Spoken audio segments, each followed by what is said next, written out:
मुख्यमंत्री अरविंद केजरीवाल की गिरफ्तारी के बाद आम आदमी पार्टी, बीजेपी और केंद्र सरकार पर लगातार हमले कर रही है। पार्टी के तमाम वरिष्ठ नेता हर रोज प्रेस कॉन्फ्रेंस कर रहे हैं। इस कड़ी में बुधवार को दिल्ली सरकार के मंत्री गोपाल राय ने मीडिया से बात की और एक बार फिर केंद्र पर हमला किया। उन्होंने कहा कि अरविंद केजरीवाल की लड़ाई को समर्थन देने के लिए 7 अप्रैल को देश भर में सामूहिक उपवास किया जाएगा। देने वाले को ही उसके समाधान का रास्ता निकालना पड़ता है। रावण को भी वरदान मिला था, लेकिन सत्ता का अहंकार हो गया। तो राम रावण की कहानियां भी हमने सुनी है कि कैसे उसका अंत हुआ। हिरण्यकश्यप को भी अहंकार हो गया था। हमने हिरण्यकश्यप और प्रहलाद की भी कहानियां सुनी है। कंस को भी अहंकार हो गया था। इस देश के अंदर जब जब सत्ता जिसको मिली है और सत्ता के अहंकार में चूर हुआ है, उसने सबको खत्म करने का अभियान चलाया। इतिहास लेकिन गवाह है कि खत्म वही हुआ है। 31 मार्च रामलीला मैदान से भारतीय जनता पार्टी की उल्टी गिनती शुरू हो चुकी है और पूरी भारतीय जनता पार्टी आज इस दबाव में है, क्योंकि अब जनता के दिलों में एक ही आवाज उठ रही है, ये अब हदें पार हो रही हैं, ये तानाशाही का इंतहा हो रहा है और इसके खिलाफ ये जो लड़ाई शुरू हुई है, ये लड़ाई जारी रहेगी। इस लड़ाई को लेकर के हम लोग और पूरे देश भर में जाएंगे। इसके लिए पार्टी ने यह निर्णय लिया है कि हम इस अभियान को और तेज करने के लिए, अरविंद केजरीवाल की जो ये लड़ाई है उसको और समर्थन देने के लिए, लोगों का आशीर्वाद लेने के लिए, जिससे इस लड़ाई को मजबूती से लड़ा जा सके, इसके लिए 7 अप्रैल को पूरे देश भर में सामूहिक उपवास किया जाएगा। 7 अप्रैल को जो लोग भी अरविंद केजरीवाल जी की गिरफ्तारी के खिलाफ हैं, जो लोग भी इस देश के संविधान को बचाना चाहते हैं, जो लोग भी इस देश में लोकतंत्र को बचाना चाहते हैं, जो लोग इस देश के अंदर जो ये अत्याचार और अन्याय हो रहा है उसको रोकना चाहते हैं, जो लोग इस देश से मोहब्बत करते हैं, उन सभी लोगों से ओपन कॉल है कि आप अगर अपने घर पे चाहें, आप अपने घर पे सामूहिक उपवास कर सकते हैं। अगर अपने गांव में चाहें, अपने गांव में सामूहिक उपवास कर सकते हैं। अपने मोहल्ले में चाहें, अपने मोहल्ले में सामूहिक उपवास कर सकते हैं। अपने ब्लॉक मुख्यालय पर अगर करना चाहते हैं, अपने ब्लॉक मुख्यालय पर आप अपना उपवास कर सकते हैं। तहसील मुख्यालय पे आप उपवास कर सकते हैं। जिला मुख्यालय पे आप उपवास कर सकते हैं। प्रदेश के राजधानियों में आप उपवास सामूहिक रूप से कर सकते हैं। इसी तरह से पूरे देश के अंदर जहां भी आप अरविंद केजरीवाल की इस लड़ाई में आप साथ देना चाहते हैं, तो आप 7 अप्रैल को देशव्यापी ये उपवास का कार्यक्रम होगा, उसमें आप सहभागी बने, अपने अपने जगह पे उपवास करें। उसी तरह से पूरे देश में 7 तारीख को जैसे सामूहिक उपवास होगा इस गिरफ्तारी और तानाशाही के खिलाफ, दिल्ली के अंदर 7 अप्रैल को जंतर मंतर पे 11 बजे से सामूहिक उपवास किया जाएगा। दिल्ली में जो जंतर मंतर पे सामूहिक उपवास होगा, जिस सामूहिक उपवास में हमारे दिल्ली सरकार के सभी मंत्री, सभी विधायक, सांसद, हमारे सभी पार्षद, जो पदाधिकारी हैं, वो सभी लोग शामिल होंगे। ये जो सामूहिक उपवास का जंतर मंतर पे कार्यक्रम होगा, ये ओपन कार्यक्रम होगा। इस कार्यक्रम में सभी, चाहे वो छात्र संगठन हो, युवा संगठन हो, मजदूर संगठन हो, किसान संगठन हो, व्यापारी संगठन हो, सामूहिक जो सामाजिक संगठन है, RWA हैं, जो भी इस गिरफ्तारी के विरोध में है, तानाशाही के विरोध में है, लोकतंत्र की रक्षा करना चाहता है, संविधान की रक्षा करना चाहता है, सभी लोगों को ये कॉल है कि सभी लोग इस लड़ाई को आगे बढ़ाने के लिए दिल्ली में 7 अप्रैल को 11 बजे जंतर मंतर पहुंचे।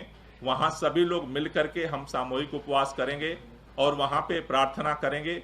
देश भर में जहां जहां भी आप सामूहिक उपवास पे बैठ रहे हैं, अगर आप खुद बैठ सामूहिक रूप से भी प्रार्थना कर सकते हैं, और नहीं तो अपने मोबाइल में YouTube पे जा करके रघुपति राघव राजा राम, पतित पावन सीताराम, ईश्वर अल्लाह तेरो नाम, सबको सम्मति दे भगवान, ये जो भजन है इसको आप अपने मोबाइल पे यूट्यूब से आप वहां पे सुन सकते हैं, सामूहिक रूप से गा सकते हैं। सभी मिलकर के ये प्रार्थना करेंगे कि अरविंद केजरीवाल को शक्ति मिले और अरविंद केजरीवाल जेल के अंदर रहते हुए इस लड़ाई को मजबूती के साथ लड़ सकें, इस तानाशाही के खिलाफ लड़ सकें, सच्चाई को सामने लाने के लिए लड़ सकें।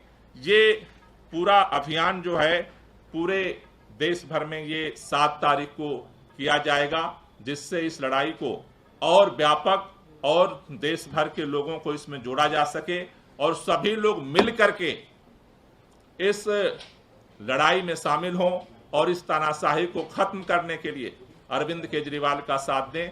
इसके लिए ये अभियान शुरू किया गया है। आप देश भर में, चाहे अपने घर पे, अपने गांव में, अपने कस्बे में, तहसील में, जिला में, प्रदेश में, कहीं भी सामूहिक उपवास कर रहे हैं, प्रार्थना सभा कर रहे हैं, आप उसकी तस्वीरें, आप उसके बारे में जो कुछ भी है वो केजरीवाल को आशीर्वाद.com पर आप उसकी सूचना, वो रिपोर्ट, उसकी फोटो खींच करके आप उस पे आप भेज सकते हैं, जिससे कि आप भी अरविंद केजरीवाल की इस लड़ाई में आप सहयोगी बन सकें। ये लड़ाई अरविंद केजरीवाल की व्यक्तिगत लड़ाई नहीं है, अरविंद केजरीवाल की लड़ाई है इस देश को बचाने की, अरविंद केजरीवाल की लड़ाई है इस संविधान को बचाने की, अरविंद केजरीवाल की लड़ाई है इस लोकतंत्र को बचाने की, अरविंद केजरीवाल की लड़ाई है इस तानाशाही की, अत्याचार और ज्यादती के खिलाफ। अगर आप ये मानते हैं कि इस देश के अंदर सरकार अपने अहंकार में आकर के सबके जुबान को बंद करना चाहती है, सबके दिलों में दहशत फैलाना चाहती है, तो आप भी इस देश के अंदर इस तानाशाही के खिलाफ अपनी आवाज को बुलंद करने, इसके लिए ये अभियान अब ये आगे 7 तारीख से आगे बढ़ेगा। बहुत बहुत शुक्रिया। कोई क्वेश्चन?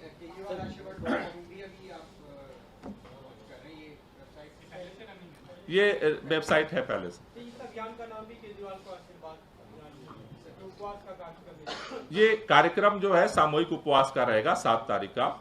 वहां पे जैसा मैंने कहा कि लोग अपना प्रार्थना करेंगे, उपवास करेंगे और इस उनको आशीर्वाद देंगे।